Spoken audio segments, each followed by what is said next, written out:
Well, um, I'm about to show you how to create a table using MySQL console, right?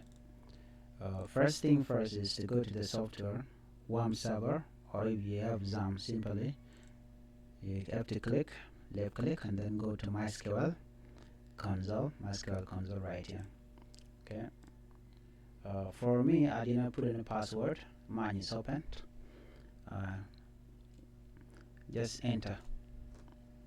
Under this, what will happen? We need to know what do we have there, what or how many database do you have. You have to start by saying show databases, no database, but database with a termination semicolon, and then we enter.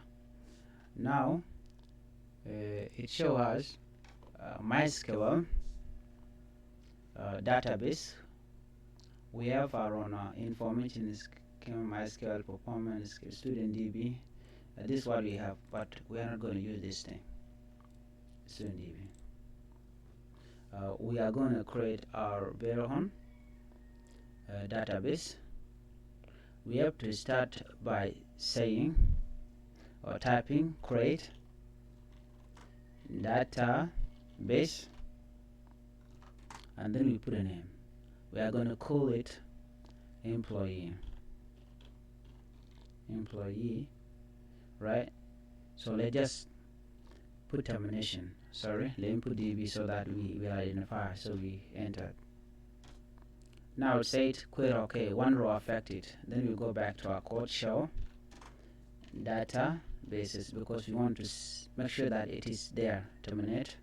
We enter. We have our employees right here. This one is there. So now, since we already knew that we have employee as our database, next thing we need to do is that we need to use that employee stuff. Oh, sorry, I have to rename it again, but for now I will not do that. I will simply say use employee and then DB. Alright, so that is the name of our database. So we can terminate, and we say enter. Database change. So we say show table.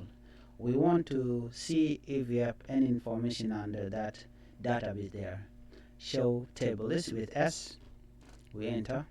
Empty set, we mean that there's nothing. We do not have any data or any information under the employee underscore DB. So we have to start by creating the table.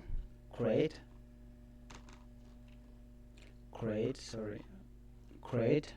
table, and then we gave it a name, employee details. Okay, so remember that is the name of our table, and then a space, bracket, and then we have to put the attributes of our employee table. So we start by ID, a space, int, inside we put like 5, the number of the character that the ID can take, and then we say it sign it auto increment underscore increment, and then we say it primary key.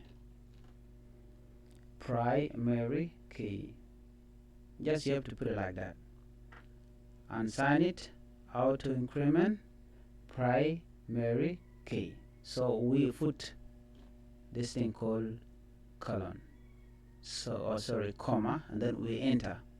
Then we put the next one. We can say it full name, right? And then we have to put varchar or text. Okay, and then inside we are going to put the character. I will put 100, because some names are very long, like my name, not null. Okay, it cannot be empty. Then we terminate. Then we put last name. Sorry, no, because how to put full name, we don't have to do that. So we can simply say it email address, okay, underscore, and then we say it varchar, and then we are going to put inside 100 and then outside not null. Alright, now we can simply close the whole thing, because I think we can stop here. Okay, let's add another one, a mobile.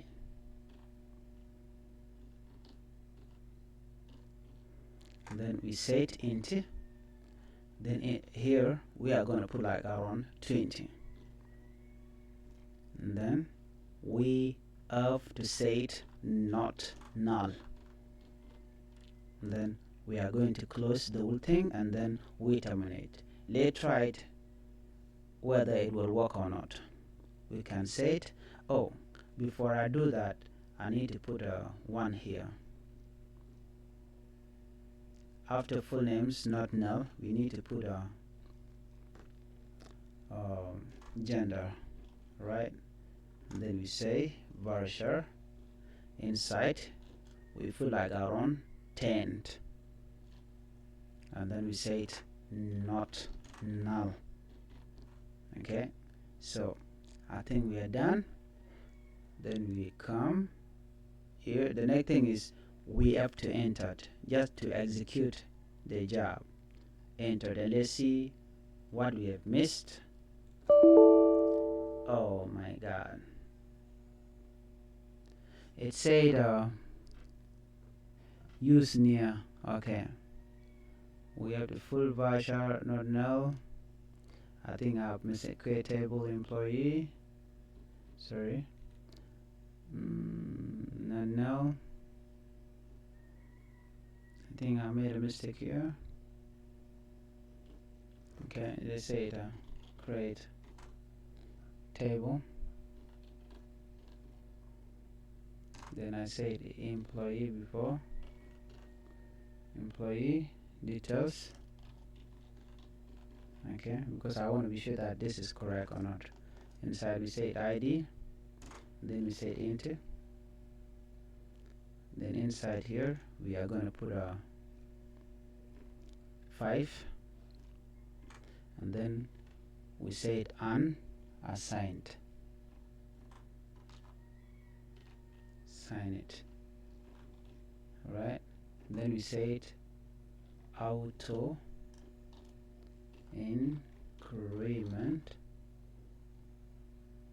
Then we say it primary key, and then we terminate, and then we go to full names and all that.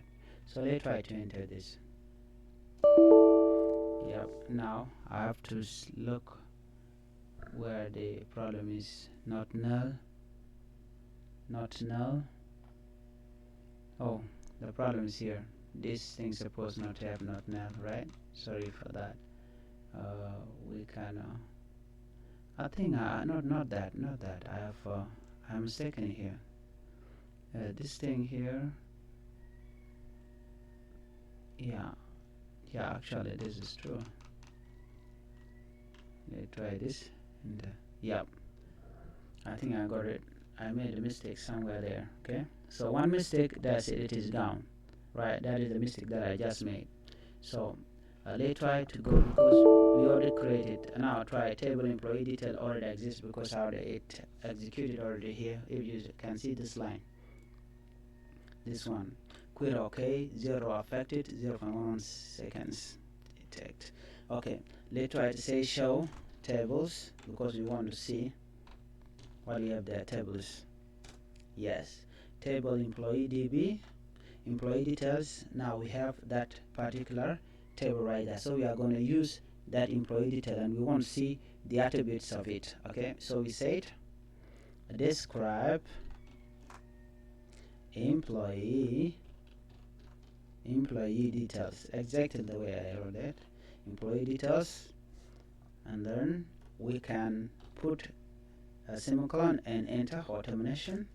And then we can see that we have field ID, full name, gender, email address, mobile, identified, and all that. Okay, so that is how you can create a table using MySQL consult, and that's how you can display it by saying describe employee details. Like I said, you have to say use the database, because we try that, show databases. Okay, and then after the database comes, so you have to say it use the name of the database, like what we have just done, mply and ye, and then db, then we terminate, then we put database change. So we say show